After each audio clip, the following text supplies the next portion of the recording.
నమస్తే స్వరాజ్ న్యూస్ కు స్వాగతం. కరీంనగర్ జిల్లా హుజురాబాద్ పట్టణంలో అంబేద్కర్ కూడలి వద్ద డంపింగ్ యార్డుకు వ్యతిరేకంగా 24 గంటల నిరాహార దీక్ష విరమించిన శాసనసభ్యుడు పాడి కౌశిక్ రెడ్డి. సిరసపల్లి శివార్లో నిర్మించతలపెట్టిన నిరసన నేటితో 17వ రోజు హుజురాబాద్ పట్టణ శివార్లో డంపింగ్ యార్డ్ నిర్మిస్తున్నామని స్వయంగా ముఖ్యమంత్రి రేవంత్ రెడ్డి చెప్పారు. నేను రాజకీయం చేస్తలేను, డంపింగ్ యార్డ్ ఇక్కడ రద్దు చేయాలి. ఈ ప్రభుత్వం డంపింగ్ యార్డు రద్దు చేస్తే మీకే మా ప్రజలు పాలాభిషేకం చేస్తారు.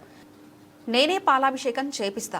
డంపింగ్ యార్డ్ రద్దు చేయకపోతే చావు డప్పులు కొడతాం, వంట వార్పు చేస్తాం, 2000 మందితో సభలు పెడతాం. డంపింగ్ యార్డ్ నిర్మాణ వ్యతిరేక నిరాహార దీక్షను ప్రసారం చేసిన ప్రింట్ అండ్ ఎలక్ట్రానిక్ మీడియా మిత్రులకు ధన్యవాదాలు.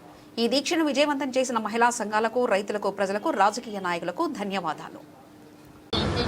ఎయిర్పోర్ట్ అందుకే ఇవాళ కరీంనగర్ ఔటర్ రింగ్ రోడ్డుతో పాటు వరంగల్ కూడా ఔటర్ రింగ్ రోడ్డు ఇచ్చి వరంగల్ లో ఎయిర్పోర్ట్ ను అభివృద్ధి చేసి ఈ రెండింటిని కలుపుతాం. జంట నగరాల లాగా కరీంనగర్ ను, వరంగల్ ని అభివృద్ధి చేసి ఈ రెండింటి మధ్యలో ఒక పెద్ద డంపింగ్ యార్డ్ తీసుకొచ్చి అక్కడ విద్యుత్ ఉత్పత్తి చేసి ఒక దేశానికి ఆదర్శంగా ఉండే మున్సిపల్ కార్పొరేషన్స్ గా వరంగల్. విన్నారా? నేను రాజకీయాలు మాట్లాడతాను. ఏడన్నాడు రేవంత్ రెడ్డి అన్నాడు. రేవంత్ రెడ్డి అన్నది కాదా? ఇది రేవంత్ రెడ్డి గారి కాదా? అది కూడా మన 6 గ్యారెంటీ లాగానేనా? కానీ నేను మాత్రం రాజకీయాలకి డీప్గా పోను. ఎందుకంటే అందరూ కలిసి పనిచేయాల్సి ఇచ్చిందని చెప్తుంది. మరి 2022లో బీఆర్ఎస్ ఇచ్చుంటే మరి 2022లో కలెక్టర్ సత్పమిల కాదు కదా.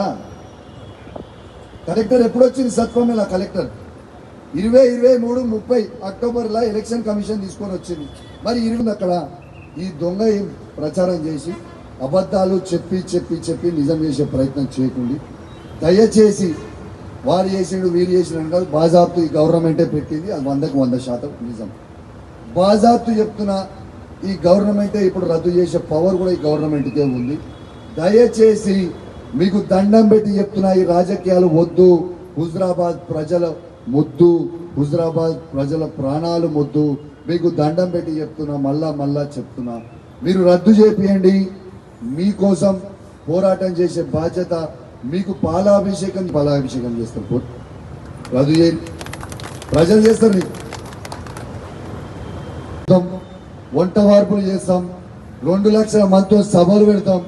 ఎవరిని ఊకోబోయేడా కూడా ఎవరిని తిరగనియం.